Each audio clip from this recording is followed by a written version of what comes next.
Continue বাটনে click করার সাথে সাথে এই যে পেজটা দেখতে পাচ্ছেন এই পেজটা আসবে। সব পেজের ছবি তোলা দরকার নেই, আমরা চেষ্টা করবো আপনারা যারা রেজিস্ট্রেশন করেছেন ইমেল অ্যাড্রেস আছে, আমরা আপনাদেরকে এই স্লাইডটা পাঠিয়ে দেবো, ঠিক আছে?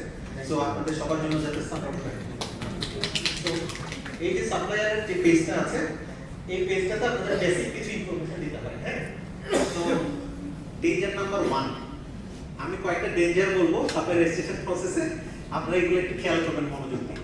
যে ইমেল আইডি, সো কোয়ান্টামে দুইটা ইমেল আইডি চাই, একটা হচ্ছে অ্যাডমিনিস্ট্রেটিভ ইমেল আইডি, একটা হচ্ছে user ID. So what is user ID? User অ্যাকাউন্টের ইমেল আইডি, যে ইউজার আইডি ইমেলের অ্যাড্রেস ইউজ করে আপনারা পাসওয়ার্ড চেঞ্জ করতে পারবেন, ইউএনডিপি সব নোটিফিকেশন আপনারা পাবেন, সেটা হচ্ছে ইউজার অ্যাকাউন্টের ইমেল আইডি। আর হচ্ছে administrative ID, administrative ID email আইডিটা হচ্ছে যিনি ওই যে পাসওয়ার্ডটা আপনার ইউজার আইডিতে আপনারা রিসেট করছেন সেই পাসওয়ার্ড ইউজ করে আরএফকিউ আইডিপি এবং বিভিন্ন ধরনের প্রকিউরমেন্ট অপরচুনিটিসে আপনারা অ্যাপ্লাই করতে পারবেন।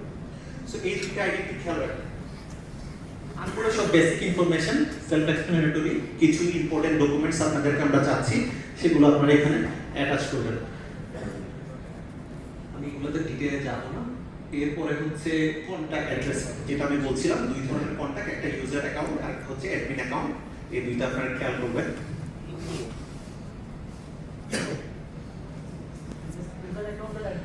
আরেকবার ওকে। সো আপনার পরিচয়টা দেন, আমাদের এখানে একজন আমাদের পুরনো সাপ্লায়ার আছেন। আসসালামু আলাইকুম, আমি আবির, আমি এশিয়াটিক ইনভেস্ট মার্কেটিং লিমিটেডে অ্যাসিস্ট্যান্ট জেনারেল ম্যানেজার হিসেবে আছি। তো আমরা প্রায় সময় মানে ওনাকে আমি ব্যক্তিগতভাবে চিনি হচ্ছে যে আমাদের প্রকিউরমেন্টের ফোকাল পার্সন হিসেবে কাজ করে। তো আমরা যারা পুরানো কাজ করছি, আমি 17 সাল থেকে কাজ করছি ইভেন্ট ডিভিশনে, তারপরে অনেক কমপ্লিকেশনস আসে, এটা সমাধানের জন্য আসলে ওনাদের কাছেই যাই। তো এই অ্যাডমিনিস্ট্রেশন ব্যাপারটা আসলে আমাদের কাছেও একটু কনফিউশন আছে, দ্যাটস ওয়াই ডিস্টার্ব করলাম। It's okay. সো এইখানে আপনাদেরকে বলে রাখি আমাদের যে সাপ্লায়ার পোর্টালটা সেটা নট অনলি ইউএনডিপির জন্য, it's a common supplier database for UNON also, এবং এখানে ইউএনএফপি এর যদি কোনো ভাই থাকেন ওনাদেরও কিন্তু এটা কমন ডাটাবেস। সো আপনারা যদি এই সাপ্লায়ার ডাটাবেসে কেউ রেজিস্ট্রেশন করেন, ইউএনওএন এর কোনো যখন আপনারা অ্যাপ্লাই করবেন এটার জন্য নতুন করে রেজিস্ট্রেশন করতে হবে না, আপনারা ইউএনওএন কে জাস্ট ইনফর্ম করবেন যে আমরা ইউএনডিপি তে কাজ করি, ইউএনডিপির একটা ইমেল সাপ্লায়ার আইডি আছে আমাদের। সো দ্যাট উনি কি করবেন, ইউএনডিপির যে সাপ্লায়ার আইডিটা আছে সেটাকে ইউএনওএন এর আন্ডারে এক্সটেন্ড করে দিবেন, নতুন করে রেজিস্ট্রেশন করতে হবে না। এইটা একটা। আর আবির ভাই যেটা জিজ্ঞেস করেছেন যে email address, email address is very important. User, এখানে আমরা দুটো ইমেল অ্যাড্রেস চাই, একটা হচ্ছে ইউজার অ্যাকাউন্টের জন্য আর একটা হচ্ছে অ্যাডমিন অ্যাকাউন্টের জন্য। তো ইউজার অ্যাকাউন্টের যে ইমেল অ্যাড্রেসটা সেটা হচ্ছে মূলত যে অ্যাকাউন্টে ইউজ করে আপনারা আপনাদের প্রতিষ্ঠানের পক্ষ থেকে ইউএনডিপির সাথে সব নোটিফিকেশন পাবেন, আপনাদের পাসওয়ার্ড চেঞ্জ করতে পারবেন, এবং যে কোনো ধরনের নতুন অপরচুনিটিস যদি আসে তখন আপনারা সেই ইউজার অ্যাকাউন্ট দিয়ে অ্যাক্সেস করে আপনাদের সেই অপরচুনিটিগুলোতে অ্যাভেল করতে পারেন। সো যিনি ইউজার অ্যাকাউন্ট হোল্ড করবেন ইমেল আইডিটা, নট নেসেসারিলি উনি তো সবসময় অফিসে অ্যাভেলেবল থাকবেন, ওনার অনেক কাজ থাকতে পারে। সো ওনার আন্ডারে যে কোনো একজন অ্যাডমিনিস্ট্রেটিভ কাজগুলো করতে হয়, আরএফপি সাবমিশন, আরএফকিউ সাবমিশন কিংবা ইন্ডিভিজুয়াল কোনো অপরচুনিটিসে। সো সেই ক্ষেত্রে উনি করবেন কি, ওনার প্রতিষ্ঠানের আরেকজনকে অ্যাডমিন অ্যাক্সেস দিবেন, সেই অ্যাডমিন অ্যাক্সেসটা ইউজ করে উনি সেম পাসওয়ার্ড ইউজ করে লগ ইন করবেন, দেন অ্যাডমিন অ্যাক্সেসটা ইউজ করে উনি অ্যাপ্লাই করতে পারবেন, আরএফকিউ আরএফপি ডকুমেন্টসগুলো সাবমিট করতে পারবেন, ডে টু ডে কাজগুলো করতে পারবেন। আচ্ছা, এখানে হচ্ছে অ্যাড্রেস, অ্যাড্রেসটা তো আপনারা জানেন, আপনাদের প্রতিষ্ঠানের যে রেজিস্টার্ড অ্যাড্রেসগুলো আছে সেটা পাবেন। আমি তো দ্রুত যাচ্ছি, কারো যদি মনে হয় যে আমি খুব দ্রুত যাচ্ছি তাই নিয়ে আমাকে বলবেন।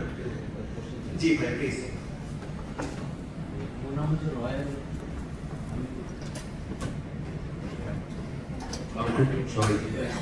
আমার নাম হচ্ছে রয়্যাল অ্যাকচুয়ালি কমিউনিকেশনস মানে আমার একটা ছোট কমিউনিকেশন কমিউনিকেশন এজেন্সি। সো এই যে অ্যাড্রেসের ব্যাপারটা, এটা কি আসলে I have to stay there, মানে I have to work on that place যেখানে আমি রেজিস্টার মানে আমার অফিস যেখানে রেজিস্টার করা সেখানে কি আমাকে থাকতে হবে, এইটা ভাইরাল। আচ্ছা, প্রথমে বলে রাখি আমরা আসলে ল এনফোর্সিং এজেন্সি না যে আমরা গিয়ে চেক করব, বাট আমরা মাঝে মাঝে চেক করি যে কোনো একজন অর্গানাইজেশন যখন আমাদের এখানে রেজিস্ট্রেশন করেন ওনার ভ্যালিড বিজনেস অ্যাড্রেসটা কি উনি যেটা দিয়েছেন সেই অ্যাড্রেসে ওনার বিজনেসটা আছে কিনা, ঠিক আছে? সে ফর এক্সাম্পল আমরা পল্টনের অনেক প্রিন্টিং এন্ড সাপ্লাই পল্টন বেস হয়, হ্যাঁ। সো আমরা পল্টনে গিয়ে কিন্তু তাদের দোকানে চেক করেছি, কারণ অনেক সময় ডকুমেন্ট সমস্যা সাপ্লায়ারও অ্যাপ্লাই করে, যার কোনো এক্সিস্টেন্সই নাই। সো টু চেক দ্যাট আমাদেরকে আসলে অ্যাড্রেসটাকে সিরিয়াসলি দেখতে হবে, ঠিক আছে? আচ্ছা, এরপরে যাই business classification. It's very important. Business ক্লাসিফিকেশনের মাধ্যমে আমরা যেটা করি, আমরা চাই আপনারা প্রপারলি রেজিস্ট্রেশনের সময় এইখানে যে ক্লাসিফিকেশন গুলো দেওয়া আছে সেটার সাথে আপনাদের বিজনেস কোনটা ক্লোজলি যায় সেই ক্লাসিফিকেশনটা সিলেক্ট করেন। তারপরেও লাস্টে দেখবেন একটা ক্লাসিফিকেশনের অপশন দেওয়া আছে, যদি এর সাথে কোনটাই আপনার বিজনেসের সাথে না যায়, আপনি নতুন একটা ডিফারেন্ট টাইপের বিজনেস করছেন যেখানে আপনার ক্লাসিফিকেশনের সাথে যাচ্ছে না, তাহলে লাস্টের যে অপশনটা আছে none of this classification will be applicable, ওটা সিলেক্ট করে আপনারা মুভ ফরওয়ার্ড করতে পারবেন। কিন্তু